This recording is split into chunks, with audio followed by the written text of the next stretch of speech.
Hi everyone. So now we are going to talk about motional EMF. Okay, so you must have seen this before, motional EMF. So I'll explain what is the idea. The idea is very simple.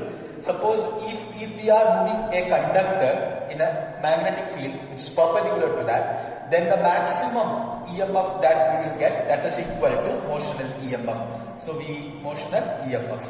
So let's talk about this. So here look at this. Here a plane is here. So the magnetic field is into the paper, and here is the conductor. So it's like I'm not good at drawing, so that's why the conductor doesn't seem like very good. So anyways, this is the conductor, and conductor's length is given L.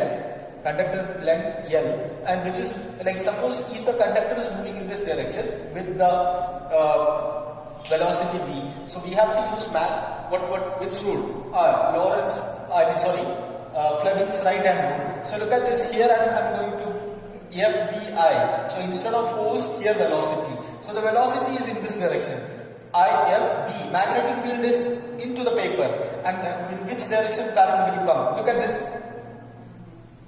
Velocity, magnetic field into the paper, and current. We can find out current is in the upward direction. So in this conductor, current will move in this direction.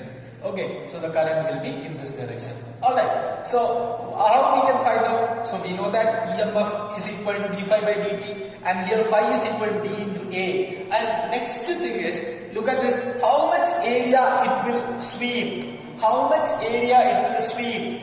The area it will sweep, that is equal to length into velocity into time. So why velocity into time? Suppose you think about this. The first year chapter, that is motion in a straight line. So if this velocity is constant, then the velocity into time taken, that will be the area, the distance covered into this length, that is equal to the area covered, the area sweep.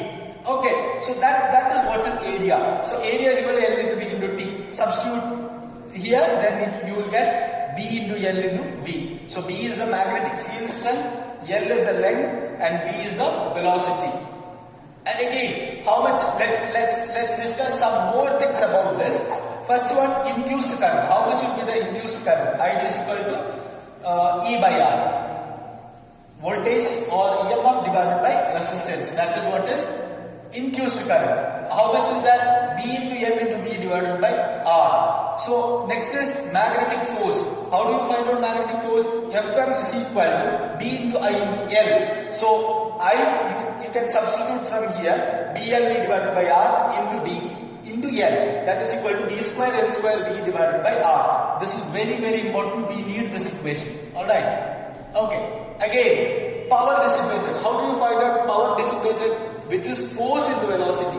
Power is force into velocity. Let's go back to the work energy and power. So which is equal to B square L square V square divided by R. But the electric power, look at this, here resistor is there. How much is the electric power across, or it will use by this resistor? That is the heat energy divided by time. The heat energy dissipated by this resistor divided by time, that is equal to I square R. You know that electric power. How much is electric power equation? I square R. Why did we take I square R? Because we know I.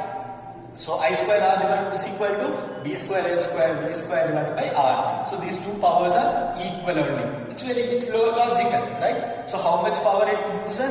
How much power it dissipated, that much power it will come out over here. Alright. So motion of a conductor in a vertical plane. Suppose if the plane is vertical, then how much would be that? Look at this. This is our conductor over here. So here the force would be equal to mg.